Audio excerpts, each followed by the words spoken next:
میں ایک بار پھر وزیر داخلہ چودھری نثار کی تعریف کرنے پر مجبور ہو رہا ہوں۔ چودھری نثار کے حکم پر کل 20 دسمبر کو نہ صرف آسٹریلین کرکٹر اور اسلام آباد یونائیٹڈ ٹیم کے ہیڈ کوچ ڈین جونز کو اسلام آباد ایئرپورٹ سے ڈیپورٹ کر دیا گیا، بلکہ انہیں ویزے کے بغیر پاکستان لانے والی ایمریٹس ایئر لائن کو جرمانہ بھی کر دیا گیا۔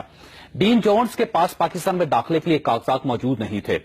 ماضی میں عموماً اس نوعیت کے مسافر پاکستان آ جاتے تھے اور انہیں ایئرپورٹ پر ویزا جاری کر دیا جاتا تھا یا پھر انہیں سرکاری پروٹوکول میں ویزے کے بغیر ملک میں داخلے کی اجازت دے دی جاتی تھی، جبکہ اس کے مقابلے میں جب امارات میں کسی پاکستانی شہری کے کاغذات نامکمل پائے جاتے تھے تو انہیں نہ صرف ڈیپورٹ کر دیا جاتا تھا بلکہ پی آئی اے کو بھاری جرمانہ بھی کیا جاتا تھا۔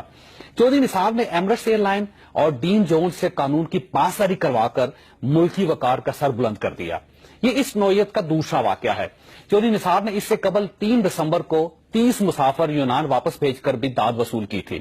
یہ سلسلہ اسی طرح جاری رہنا چاہیے۔ پاکستان ایک آزاد، باوقار اور خوددار ملک ہے اور ہمیں اپنی ٹرمز اینڈ کنڈیشن پر دوسری قوموں کے ساتھ تعلقات استوار کرنے چاہیے۔ جو ہماری عزت کرے گا ہم اس کی عزت کریں گے، جو ہمارے ساتھ تکبر کرے گا ہم اس کے ساتھ فاصلہ رکھیں گے، اور جو ہم سے اپنا قانون منوائے گا ہم اس سے اپنا قانون منوائیں گے۔ یہ ہماری پالیسی ہونی چاہیے۔